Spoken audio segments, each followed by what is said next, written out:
And the Ziphites came unto Saul to Gibeah, saying, Doth not David hide himself in the hill of Hachilah, which is before Jeshimon? Then Saul arose and went down to the wilderness of Ziph, having 3,000 chosen men of Israel with him, to seek David in the wilderness of Ziph. And Saul pitched in the hill of Hachilah, which is before Jeshimon, by the way.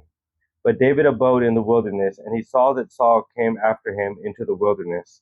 David therefore sent out spies, and understood that Saul was come in very deed.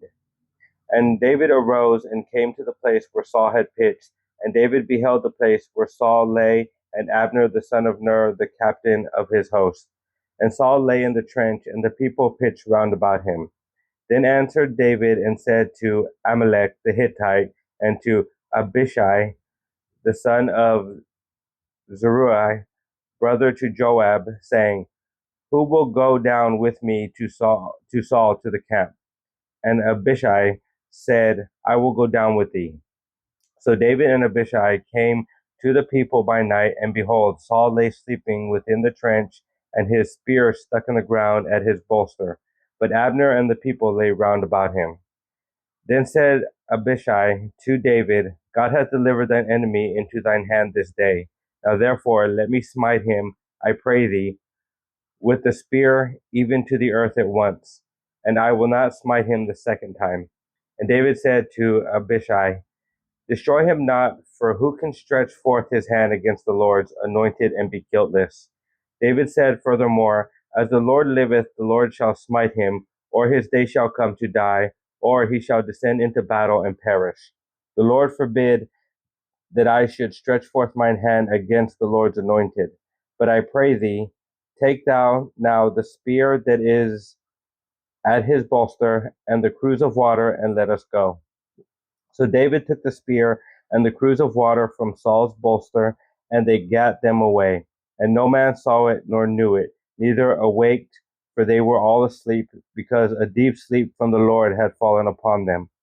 Then David went over to the other side and stood on the top of an hill afar off, a great space between them. And David cried to the people and to Abner the son of Ner, saying, Answerest thou not, Abner? Then Abner answered and said, Who art thou that criest to the king? And David said to Abner, Art not thou a valiant man, who is like to thee in Israel? Wherefore then hast thou not kept thy lord the king? For there came out of the people in to destroy the king thy lord. The thing is not good that thou hast done. As the Lord liveth, ye are worthy to die, because ye have not kept your master, the Lord's anointed. And now see where the king's spear is, and the cruse of water that was at his bolster.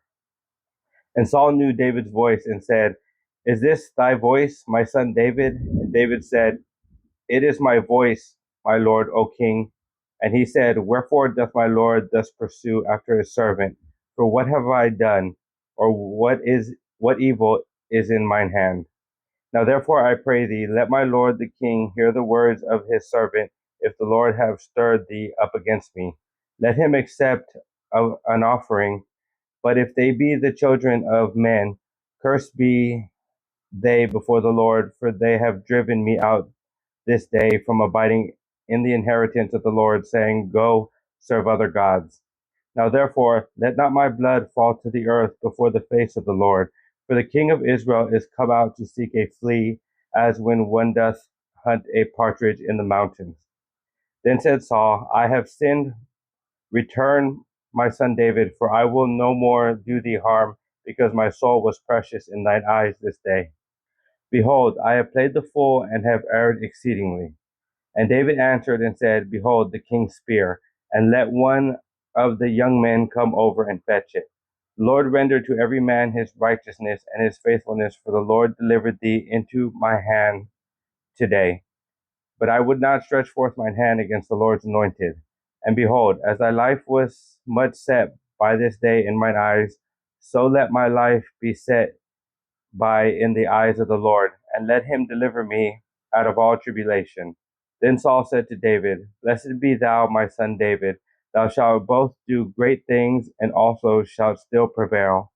So David went on his way, and Saul returned to his place.